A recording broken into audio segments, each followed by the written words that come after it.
A very good evening and thank you for joining GBS News at 9. My name is Stephen George and our sign language interpreter tonight is Alan Kiama. We have a lot for you lined up for you tonight, but first, here are the highlights. Mr. Speaker, I have proposed a total allocation of 702.7 billion to the education sector, which is almost 28% of our entire budget. Mbadi presents a 4.2 trillion shillings budget in Parliament. Start by saying that the National Police Service deeply regrets the unfortunate events that resulted in the death of Albert Ojwang while in police custody. Inspector General of Police Douglas Kanja appears before the National Assembly and provides a timeline of events leading up to the death of blogger Albert Ojwang. Nearly 1.3 million Haitians flee homes amid gang violence.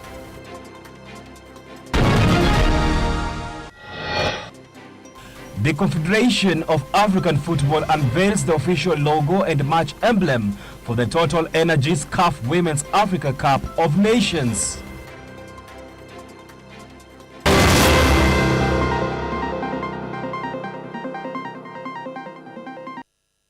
To our first story, Cabinet Secretary John Mbadi, accompanied by Principal Secretary Chris Kipto, have today presented Kenya's 2025-2026 national budget in Parliament.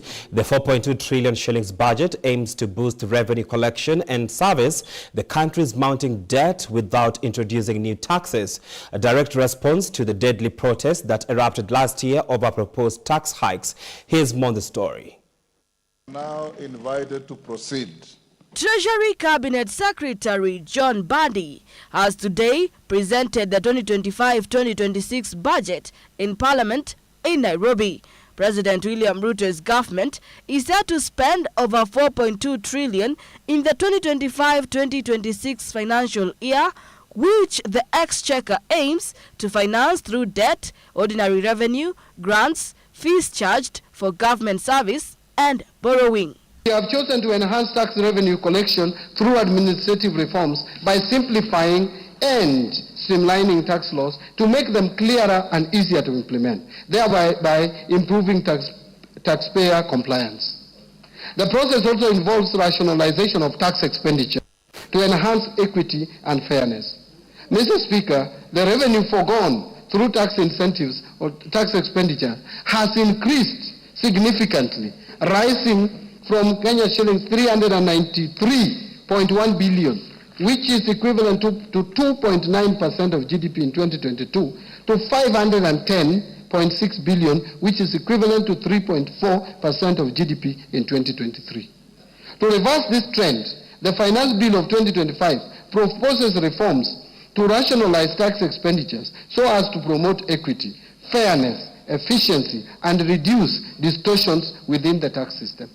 Budget was cut across different ministries, with the Ministry of Education receiving the largest share at 718.8 billion Kenyan shillings, focusing on expanding the competency-based curriculum, increasing teacher recruitment, and enhancing infrastructure in schools and universities. The Ministry of Health is allocated 204.9 billion Kenyan shillings to expand the Taifa Care and Social Health Authority, upgrade healthcare facilities across the counties, and strengthen maternal and child healthcare services. Mr. Speaker, I have proposed a total allocation of 702.7 billion to the education sector, which is almost 28% of our entire budget. This will include an allocation of 387.2 billion to the Teacher Service Commission. The allocation for TSC will include 7.2 billion for recruitment of intern teachers and 980 for capacity building of teachers on competence-based education curriculum. Further, I have proposed an allocation of 7 billion for free primary education, 28.9 billion for junior secondary school capitation, and 51.9 billion for free day secondary education. In addition, Mr. Speaker, I have also proposed an allocation of 5.9 billion for administering the national examinations. 3 billion for the school feeding program, and 7.2 billion for the recruitment of infant teachers. While the 2025-2026 budget seeks to balance fiscal responsibility with public sentiment, its success will depend on the government's ability to implement proposed reforms effectively and address the underlying concerns of the Kenyan populace. Beatrice Wangoi, GBS News. That is the law as it is today. To ensure fairness, the bill Well, to our next story, Inspector General of Police Douglas Kanja has provided a timeline of events leading up to the death of blogger Albert Ojwang, who died in police custody just hours after being arrested.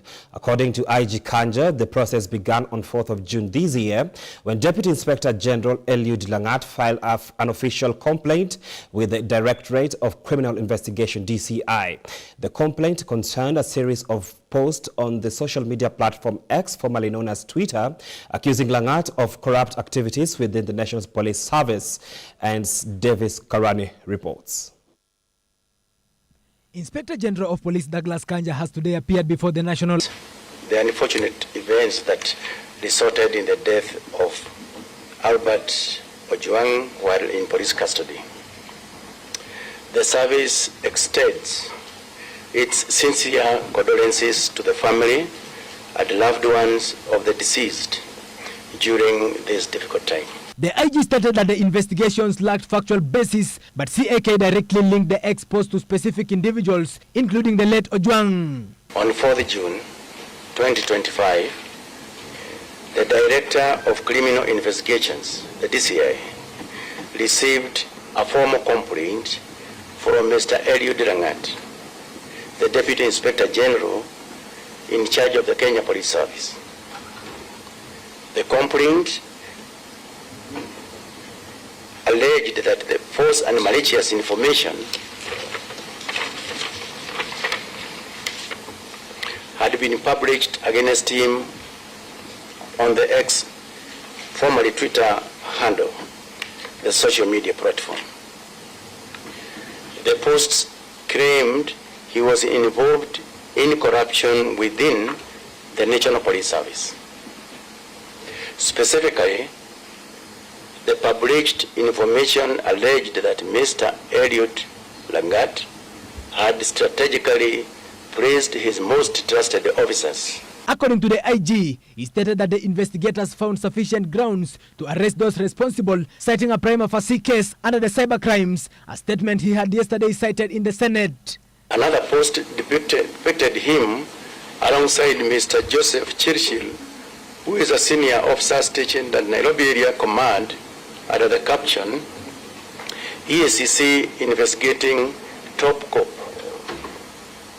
after purchase of $2.6 million home in Dubai. Accompanied by the DIG's photograph under the phrase, Eliud Langat, Mafia Police.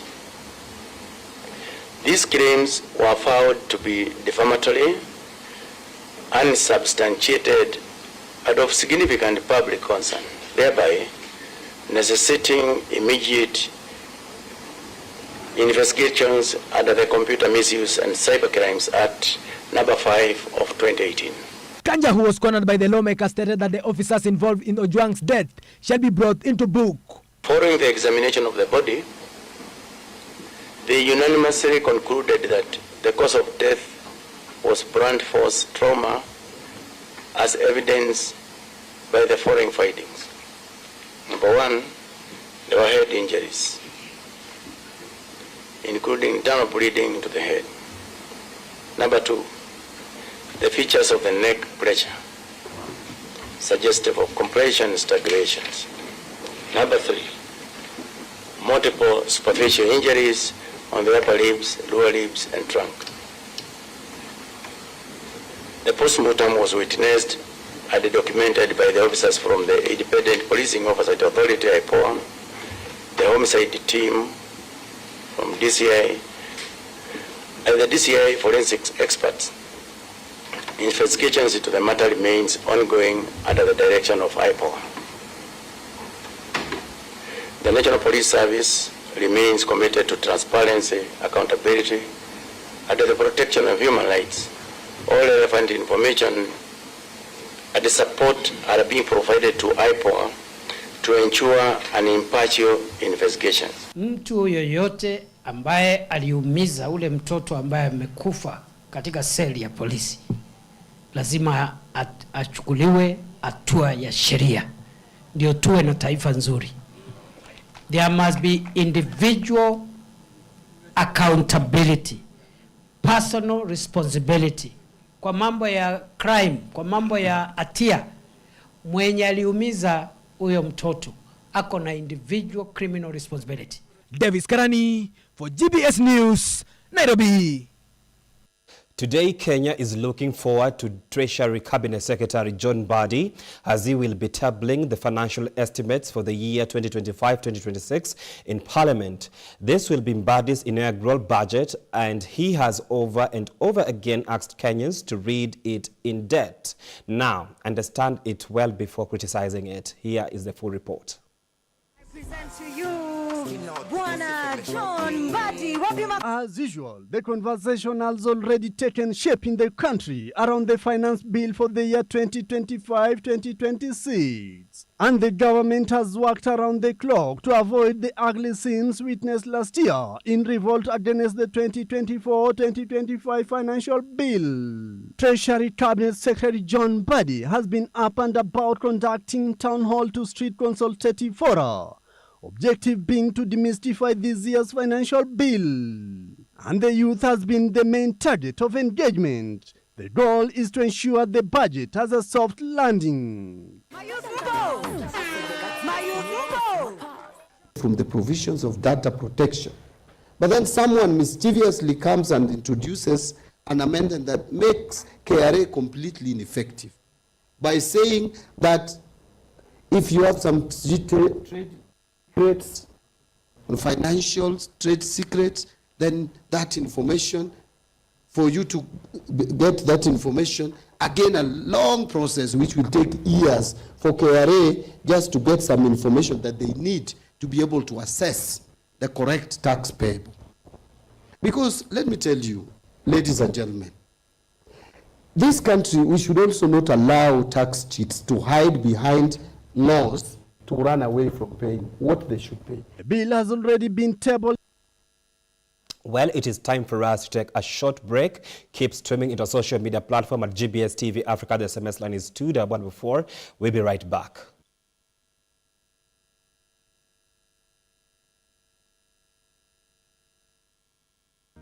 Girl Alison, you tuned into Art Club, the best archery in the world.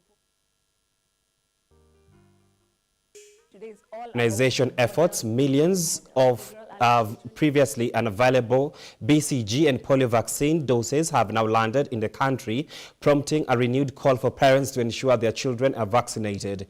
Here's more on the vital development. In a press conference held this Thursday morning, Health Cabinet Secretary Aden Duale announced a significant boost to Kenya's immunization efforts.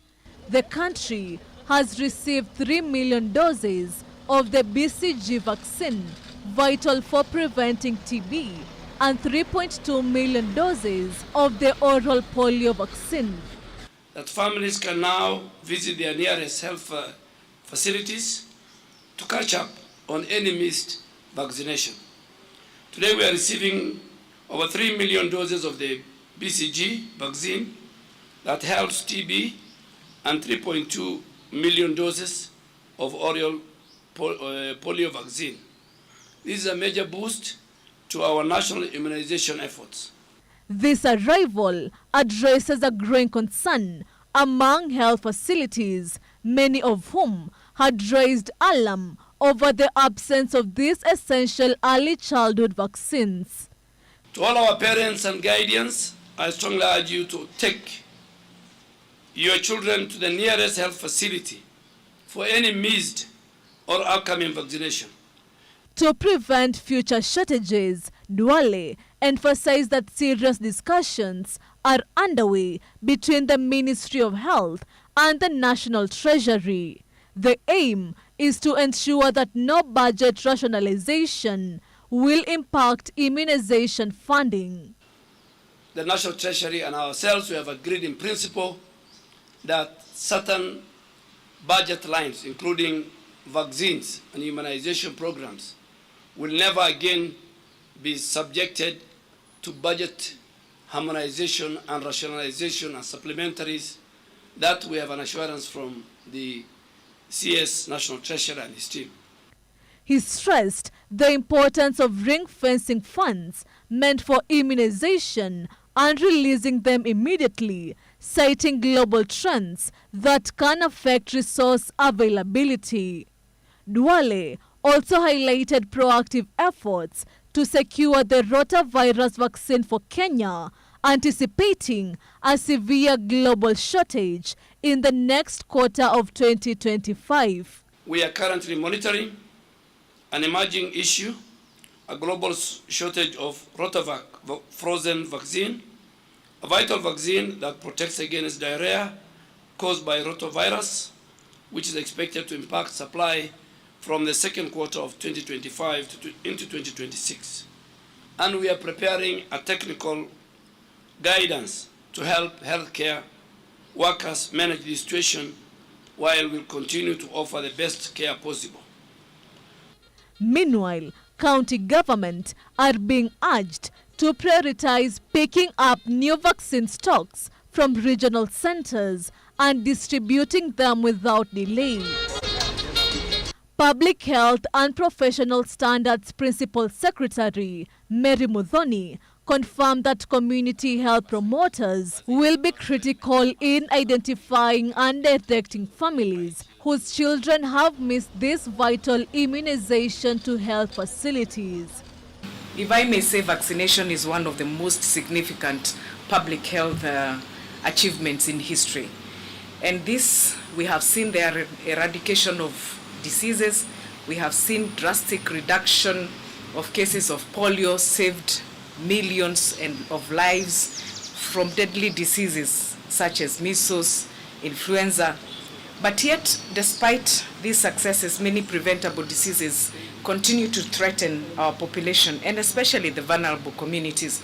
I want to urge the community health promoters to go all out and get the mothers, the caregivers, so that they can take their children for vaccination to ensure that we save lives.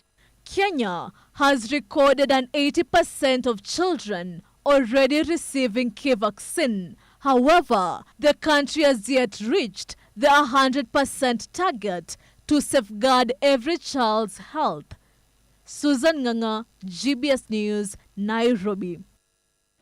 Well, it is time for us to take a short break. Keep your feedback streaming to social media platform GBS TV Africa. The SMS line is 214. We'll be right back. Today is all about models. So girl Alison, you tuned into Art Club, the best art show in the whole of East Africa. My name is Abigail Paula, but on my socials I go with Peaches Paula. Yeah. I did procurement and logistics. How do you deal with those negative comments? I'm a rejection. Yeah. How do you advise people? But the heaviness of it. Rejection is redirection. Now you were crowned Miss Kenya UK. Yeah. Lakini before we get there,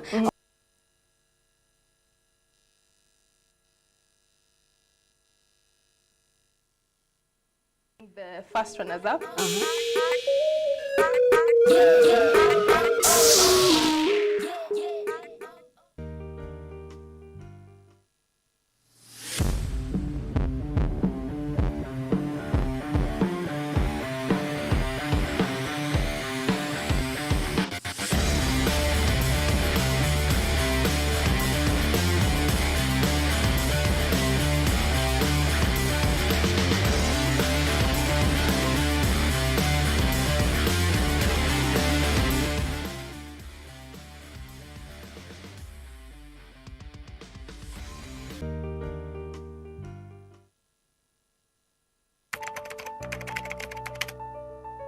But what is the problem? The problem, people don't want to hear the voice of Jesus, and they don't want to live through the voice of Jesus. But most of the time, people are living the life of struggling. The people who died before receiving Jesus Christ. The people who died in sin, those people, they will go to the judgment, they will go to the fire, and those people will say that they are dead because they will face the second death, which is the hellfire. People without knowing this, people think that, no, I should do something. No, I need to do something. Why? Because they don't know exact heart of God. They don't know exact will of God. And through this, God allowed His goodness. God allowed the problems in our life. And when God allowed this goodness leads us to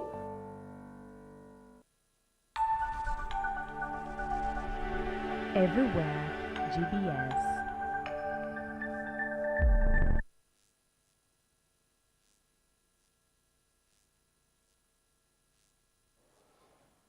And welcome back now to our next story. Here you can continue SMSing us through our social media platform at GBS TV Africa. That is on Twitter and Facebook, and our SMS line now. To our next story earlier from the bulletin, we have the 23rd Commonwealth Prosecutors Conference came to the third and final day in Mombasa, with President William Ruto closing the event. The Director of Public Prosecution, Renson Igonga, was the host of the biannual conference. The conference gave the prosecuting agencies a platform to foster stronger partnerships with global justice system and to help in fighting the trans-organized crimes on money laundering, terrorism, and cyber crimes. How are you, bro? Very good. Yes. President William Ruto today graced the closure of the 23rd Commonwealth Heads of Prosecuting Agencies Conference in Mombasa. Kenya hosts the biannual conference of the Family of Nations, member states of the Commonwealth. The Director of Public Prosecutions, Renson Igonga, hosted the three-day event, which brought together the prosecuting agencies. The last one was held in Canada. We stand at a critical juncture, facing adversaries who operate without borders, constantly adapting their methods and leveraging the complexity of our interconnected world to their illicit advantage. The theme of the conference was?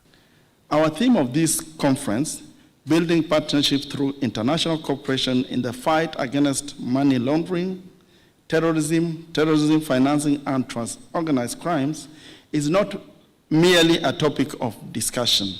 It is the very bedrock upon which the future of global justice must be built. The aim is to foster a shared multinational legal framework to combat trans-organized crimes, which includes money laundering, terrorism financing, and cyber crimes. Terrorism, one of the most dangerous forms of transnational organized crime, continues to pose a persistent and evolving threat to our nation and region. Kenya has endured several devastating attacks, including the 1998 United States Embassy bombing in Nairobi, the 2013 Westgate Mall siege, as well as the 2015 Garissa University and the 2019 Dusit II complex attacks. However, through heightened vigilance, enhanced intelligence, and strengthened international cooperation, Kenya has made notable progress in bringing perpetrators to justice. Currently, 24 terrorism-related cases remain active before our courts, the majority involving membership in international terrorist organizations. These efforts have not only led to successful prosecutions, but have also significantly suppressed such attacks and contribute to enhanced national security. The president acknowledged the existence of shadowing networks through intricate offshore systems to neutralize this evolving threat around the globe. The head of state encourages a stronger partnership of legal frameworks. Kenya is committed to enhancing the resources and capacity of the Office of the Director of Public Prosecutions to lead these efforts both regionally and internationally. Importantly, the revamping of our anti-money laundering and asset forfeiture framework is a testament to our commitment. We all have a shared legal history, but we are at different stages in relation to different issues that face us all. We all, of course, face transnational organised crime problems. We, of course, all face money laundering issues and terrorism issues. And as we've heard from conference delegates over the past 2 days, each nation is doing, or each jurisdiction is doing something slightly different across the... Say thank you, Asante, for choosing Mombasa as your preferred. Victor JB. Siaya County government distributed checks worth 4 million shillings to farmers in East Ugenya Ward as part of its efforts to boost poultry production in the area. Speaking while presiding over the event, the County Executive Committee member for Agriculture, Food Security, Livestock and Blue Economy, Sylvester Okoth, said that 400 farmer groups in the area received 10,000 improved kienyeji chicks as part of the ward development project. Paul Maina reports. The County Executive Committee member for Agriculture, Food Security, Livestock and Blue Economy, Sylvester Okoth, who was flagged by the Chief Officer for Agriculture, Elizabeth Adongo, said that prior to the distribution, members of the groups were given a 2-day intensive training on poultry management. With these 10,000 chicks, assuming that we want to offload them or to sell them after 5 or 6 months, then by December, from the investments we are putting out today, we'll be able to bring back about 10 million Kenya shillings by December. Just before we distributed, we undertook 2 days training to all the 400 groups that are getting birds today. So they are going with birds, but they've been trained on issues of biosecurity, how to look after the birds. They've been taught on formulation. They've also been taught in terms of how they can look after the birds in a better way. We envisage that through this, they will be able to sustain this intervention, but also have a higher productivity. The Chief Officer for Agriculture, Elizabeth Adongo, said Siaya County has a chicken population of 1.2 million birds. She said that the chicken population was low and attributed this to poor animal management practices and diseases. The Chief Officer, however, said the department was committed to reversing the trend through extension services to farmers. Ani Longane Elizabeth Adongo, and I'm a Chief Officer at the Department of Agriculture, Livestock and the Blue Economy. Our role as a department was to support the realization of the 4 million poultry intervention, which entailed the sourcing of 10,000 birds. Poultry is a key value chain. Siaya has about only 1.2 million birds, Well, it is time for us to take a short break. Keep streaming into social media platform GBS TV Africa. The SMS line is 2114. We'll be right back. A student can transition from other curriculums, such as the Kenyan CBC curriculum, the Pearson Edexcel curriculum, and the IB curriculum, to the Cambridge curriculum.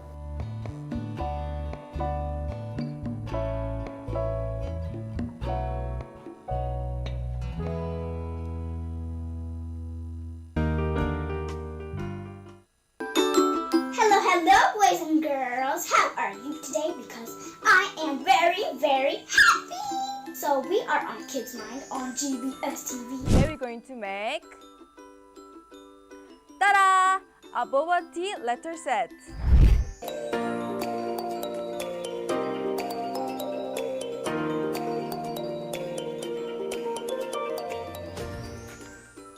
We are moving to singing class. Skinamarinky dinky ding, skinamarinky doo. I love you. The tortoise and the hare. Friends, do you know about this story? Now you're finished to make.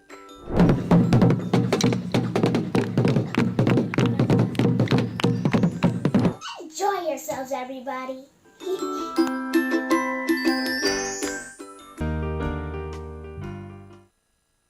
Yeah, because we are here to entertain and educate at the same time. So the question of the day, have you ever benefited from any youth-led initiative? What pushed me to get into the ground, one, was born HIV positive, by the way. So when I was born HIV positive, I felt like the society and the youth need to be educated much on about the HIV and HIV management. Someone was confessing and alikuwa anasema like yeye ako HIV positive, ni student, but yeye badala ya ajue venye atasaidia wengine, yana try venye atasambaza. Unajua pia kitu kingine yenye natusumbua sisi mayouth ni kiburi. You don't want to learn, unaona? Yeah. Be there to learn. My youth are doing things that they are not supposed to do.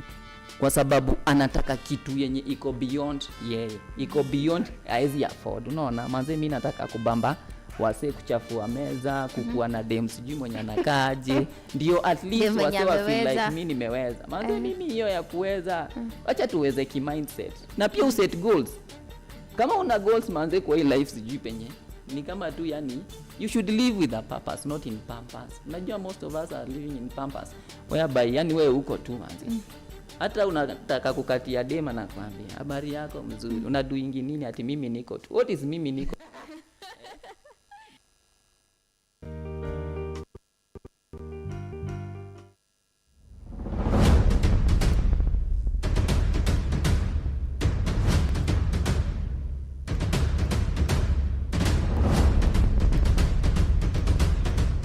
Mahali ambapo nakukaribisha tena kwa mpigo tena zaidi kila siku ya Jumamosi.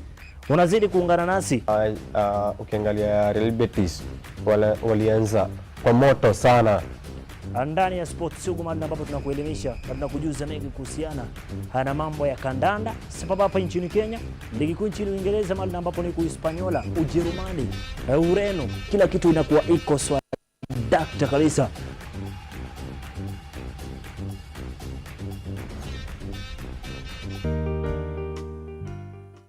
A student can transition from other curriculums such as the Kenyan CBC curriculum, the Pearson Edexcel curriculum and the IB curriculum to the Cambridge curriculum.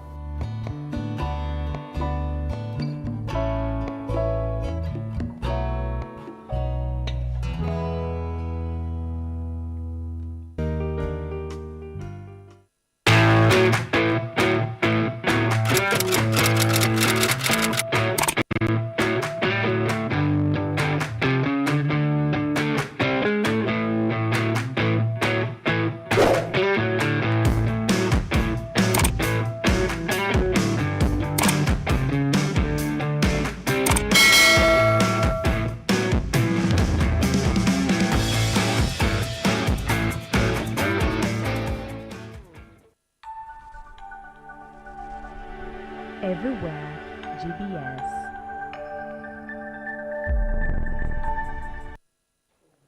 And welcome back to the show. We are joined by security expert Mr. John Murima to take us through the online safety for sensational discourse amidst Gen Z in their social media engagements.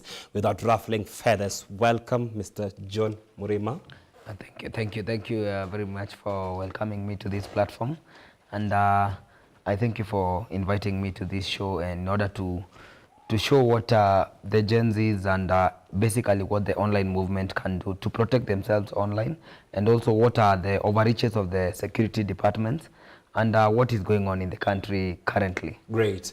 The elephant in the room, the budget was read today in Parliament, in the National Assembly to be precise, from the Treasury CS, John Mbadi. The security and the military, the National Police Service, all these security agencies have been allocated massive amounts. What will they do differently in terms of online safety for the Gen Zs? Because it's one of the recent sensational things happening. It is very important to understand the current security situation in the country. We need to understand that Uganda, we are in the last days of Yoweri Kaguta Museveni, because in the next decade or so, Muhoozi will be taking over. And also we need to also understand Is that from your report perspective, or? Yeah, from my report perspective, because we know that nobody can live forever. Okay. And Yoweri Kaguta Museveni is almost in his last days. So we can give him, even if we give him 10 to 20 years, that means that Muhoozi is being groomed up to take over. We can see, and that country is being more authoritative. And we can also see in the country that is neighboring to it, that is Rwanda. It has been, there was a major expo, a military expo that was done by Rwanda. And we can see that Rwanda are getting a lot of weapons, and their conflict in Congo is also bringing into question our security concerns. And we can also see in Ethiopia, where there was a civil war recently. We can see in Sudan, where reports are stating that Salva Kiir is on his way. So there is a lot of, the area is very volatile. Right. So from the Kenyan perspective, Gen Z have been a force to reckon with. We've seen them taking online engagements to another level like no any other African countries. With the security being allocated massive budgets, do you think they'll allocate an office for Gen Z to make sure that their grievances should be addressed effectively? That's my question. This situation reminds us of the Arab uprising in 2011, and we can look at what really happened after the Arab uprising, which we can state that it is like the Gen Z movement in Kenya, where we saw that there is a rise in terms of social media use, which we remember there is a man in Tunisia that lit himself on fire, and which set the entire Arab world on fire. So we can look at what the governments of Egypt and Morocco and other countries did, and one of the first thing was to make sure that they have a tightening grip on the security infrastructure, especially on the media. And that is why we have seen that there have been more money that has been given towards surveillance of data and surveillance of people, in order for the government to understand clearly who is who and who is texting what and who is posting what on social media. So that is the security budget, some of it, and it is very clear to say that some of it will go towards online surveillance, because I think the government has realized without surveilling who is posting on what. But that is another story of another day. Speaking on the online surveillance, we've seen a section of leaders complaining that one of the, should I just say, Safaricom, there are allegations that they have been involved in giving coordinates of these online influencers. Subarus and Proboxes, they just come from nowhere. And is it through the help of Safaricom, from your opinion? From my opinion is that Safaricom has played a very major part, and Safaricom has played this major part together with the KPLC, where in order for them to track allegedly, okay, in order for them to track you, they get your token number, where you usually pay your M-Pesa for the token number, and that gives you the exact address of where you live, and that information is shared with the rogue DCI officers. As we saw in the Albert Ojwang case, he was easily traced, and the live location is now being used. And we, as a security expert, we have looked at other countries, what they were doing, and we have looked at Sudan. We have looked at some of the tools, some of the online tools that they had used. They are buying a program known as Pegasus from Israel, and this tool is able to intercept WhatsApp messages. It is able to share live location data, and it is able to basically open your camera and look at where you are. So some of these are what the government is trying to procure in order to make sure that the online community is well monitored. Will they be infringing on the Data Protection Act that was so vital? Remember, people really fought for it, and it is in the Constitution. Are we getting into conflict with the law here? The problem is that we are in an ever-evolving landscape. The data protection laws are trying to keep up every day with the ever-changing laws, with the ever-changing social media trends, and that is the reason why the Data Protection Act does not encompass almost everything, because every other day there are new inventions, and these new inventions, it takes some time for the regulatory authorities to catch up. And when it takes some time for the regulatory authorities to catch up, the government sometimes might see some loopholes and get into these loopholes in order to get the spyware rolling. And remember, the government currently controls the legislature, and it is easy to pass such laws that sometimes we can say infringe on human rights and infringe on our digital space, given that we must remember that Kenyans are, I think we use 3.5 hours per day on social media. So that we are the highest in the world, by the way. So that shows you that Kenyans are more inclined to use social media, and that is a space that must be protected. This is a new space that must be protected. There were disparity in terms of statements. The OCS of Central Police Station, in this case Albert Ojwang, the DCI also had a different compelling statement from what the OCS had given.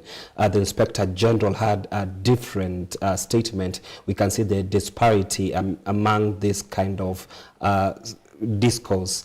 What should the ultimate authority, being the Independent Police Oversight Authority, IPOA, do to ensure that the family of these people who lost their lives fighting for the government and the online grievances, what can be done?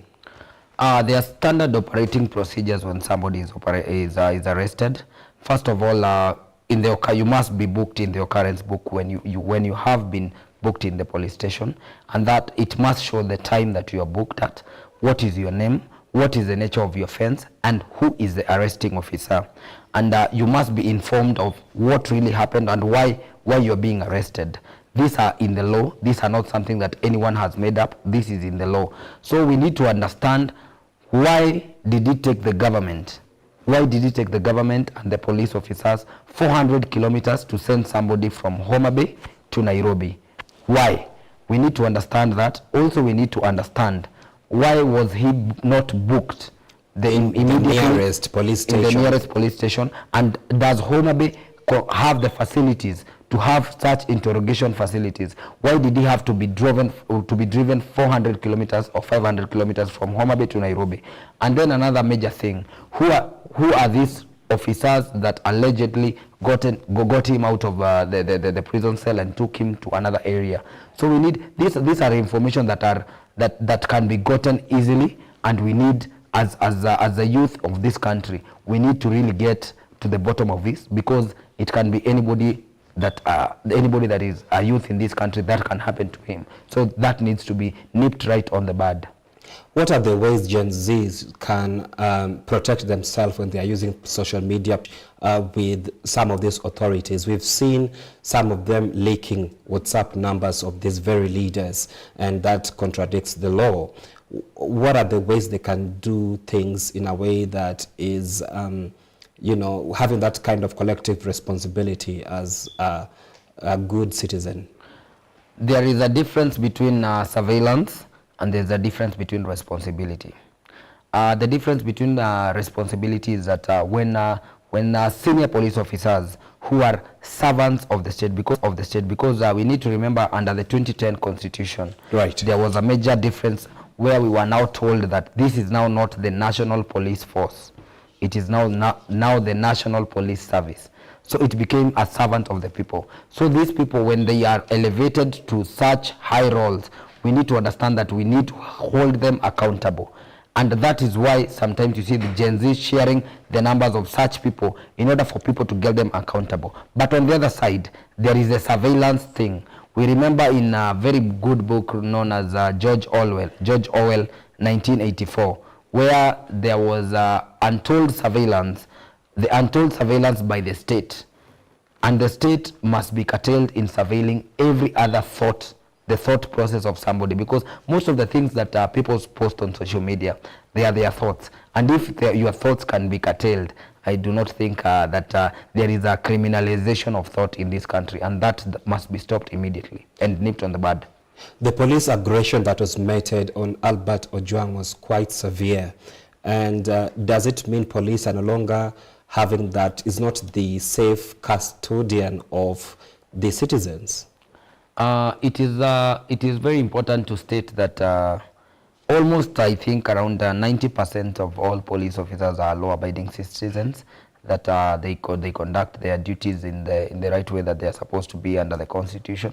But there is a sub-segment of the police that has been radicalized, and that they think they're above the law. But it is good to know that now their time has come, and people have now called out for who they are. And junior police officers, especially in this country, need to realize that when everything, sorry for a better word, when things hit the fan, now unfortunately they have to stand on their own.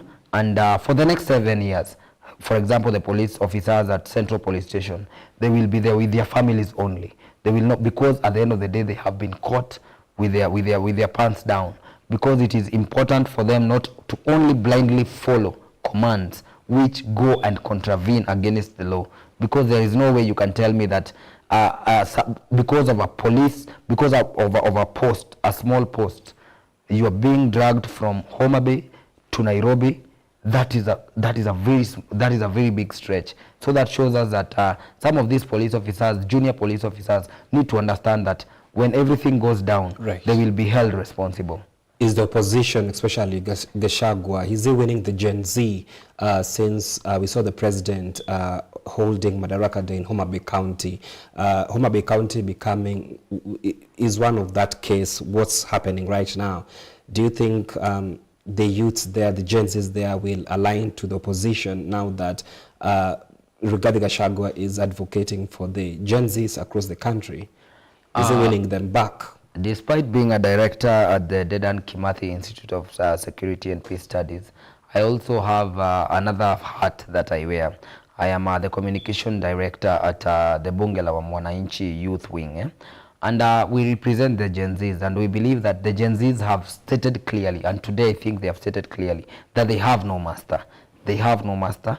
And when such atrocities such as Albert Ojwang happen, they must get out in numbers, and they must show the state that who is in control. Because we need to remember that the Gen Z are being now pushed out. They're being put like a political pawn, but they are minds of their own who are willing to liberate the state from such atrocities that were in the past, and they do not want to see it passed to their children. So it's not like the opposition is trying to infiltrate this kind of conversation that is going on. I do not think that the opposition or even the government can be able to infiltrate the Gen Z movement, because the Gen Z movement is not your traditional framework of political alignment. It is a political consciousness that is online, where every other person on Twitter or on Facebook is an activist on their own, and they create a political consciousness that cannot be stopped by anyone. Because even if you point out one person, if you kill Albert Ojwang, three of them get in his place. So at the end of the day, it is very difficult to manage this political consciousness that brings about this new important thing. Right. And what message do you have for our viewers, the parents of these very Gen Zs? They have been losing their children in guise of politics. What is kind of comfort can you give them? I do remember in the Soviet Union, there was a major calamity that occurred. It is known as the Chernobyl disaster. And in the Chernobyl disaster, there is one thing that came out very clearly, that each generation must know its own suffering. We remember that there were people like Dedan Kimathi that really fought for this state, despite not knowing where their future lay. So at the end of the day, to the parents of the Gen Zs, these are your byproducts, and these are their own people, and they are fighting for the rights of their own children, just as you fought for your rights of your own children in 1992 or in 1963. So at this time, the best thing that you can ever do is give them the support that they deserve, and also make sure to understand that these are not young people anymore. They might be your children, but they are also the children that will give the better state to this country. Right. And what is your parting shot to the state in terms of data protection for every citizen in this country? to the state, We've seen Safaricom getting statements out there, and the Communication Authority of Kenya giving statements that they do not give out information. Yet you can see someone being traced 500 kilometers away from Nairobi. We don't know what will happen next time abduction is happening. To companies such as Safaricom and the CCK, they must understand. Most of them are not children of fiber optic. They are not children of social media. They are not children of the internet. And if there is ever going to be a major revolution in this country, it will be when these people are denied the right which they believe that it is theirs, which is the internet. So under surveillance, and there is a need for adequate data protection laws, and surveillance must be curtailed. And this we must look at, and we are inviting the government to invite critical stakeholders, including the Dedan Kimathi Institute of Peace and Security Studies, to sit down and sometimes offer them several approaches in regards how to deal with such issues, because we are the children of fiber optics and we are not going anywhere, and we are not going to be intimidated by anyone. Thank you very much. Thank you for coming. Thank you. Was some great insights here at News at 9. Now, it is time for your most favorite segment of the show, the Sports News. Let's get sporty.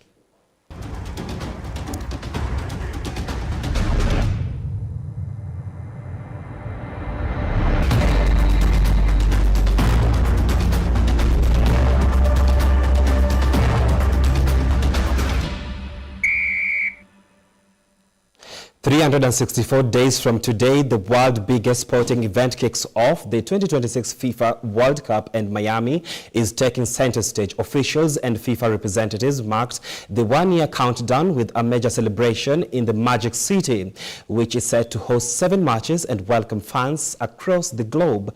With excitement building and preparations underway, South Florida is getting ready for a moment in history. Elected officials and representatives of FIFA started the one-year countdown to the 2026 FIFA World Cup in a ceremony in Miami. The city is scheduled to host 7 tournament games, which will take place in stadiums across North America. Miami Mayor Francis Suarez says they are ready to host the biggest soccer tournament in the world, with over $1 billion in economic impact. So in just 1 year, the whole world is going to see what we already know, that Miami knows how to throw a party, and that we know how to host one of the biggest events on the world stage. Soccer unites cultures from all over the globe to celebrate the beautiful game, and Miami is filled with some of the most passionate fans in the world. The World Cup 104 matches will be staged in 16 locations across Mexico, United States, and Canada. In Mexico City, Estadio Azteca will make history as the first stadium to host 3 World Cup openers. Mexico will play all 3 group stage games on home turf as North America prepares to welcome the world to a record-breaking celebration of soccer. Elvin Muyodi, GBS Sports. The Confederation of African Football, CAF, has unveiled the official logo and the match emblem for the Total Energies CAF Women's Africa Cup of Nations Morocco 2024 to be staged from the 5th of July to the 26th. It is a bold new look for a new era for women's football on the African continent and an iconic emblem for the prestigious tournament. CAF has also announced the match officials for the Total Energies CAF Women's Africa Cup of Nations Morocco 2024, a total of 46 referees, assistant referees, and video assistant referees. Here is more the story. Morocco hosts the tournament for the second successive edition, having been the stage for a remarkable Total Energies CAF Women's African Cup of Nations in 2022. South Africa are the current holders, as more than 50,000 were in Rabat as South Africa triumphed 2-1 over their hosts in the final to win their maiden continental crown. The 12 competing qualified teams for the Total Energies CAF WAFCON Morocco 2024 have been drawn into 3 groups. Hosts Morocco are in Group A with Zambia, Senegal and the Democratic Republic of Congo, while 11-time winners Nigeria have been drawn in Group B against Botswana, Tunisia and Algeria. South Africa begin their defense of their title in Group C against Ghana, Mali and Tanzania. CAF has also announced the match officials for the Total Energies CAF Women's African Cup of Nations Morocco 2024. A total of 46 referees, assistant referees and video assistant referees VAR will be part of the prestigious continental finals, with Africa's top female official chosen for the tournament. It is a record number of match officials, beating the previous best mark of 40 that took part in the 2022 finals. There will be 18 referees, 18 assistant referees, and 10 VAR operators from 30 different countries on the continent that include Josephine Wanjiku from Kenya. Reporting for GBS TV Sports, I am John Kinyanjui.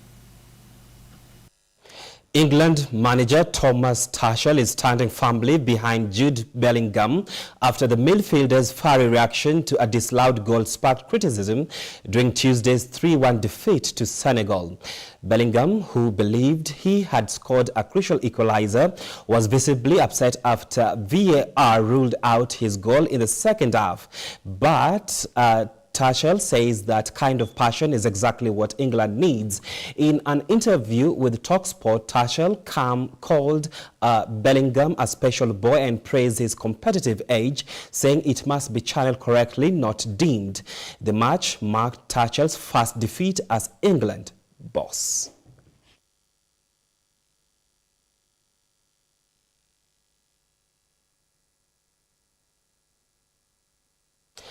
Well, we've come to the end of the news bulletin. It is always a pleasure having you on board. Let's do this again next time. Same channel. My name is Stephen George. We make your news our business. My name is Stephen. Our sign language interpreter tonight has been Alan Kiama. Good night.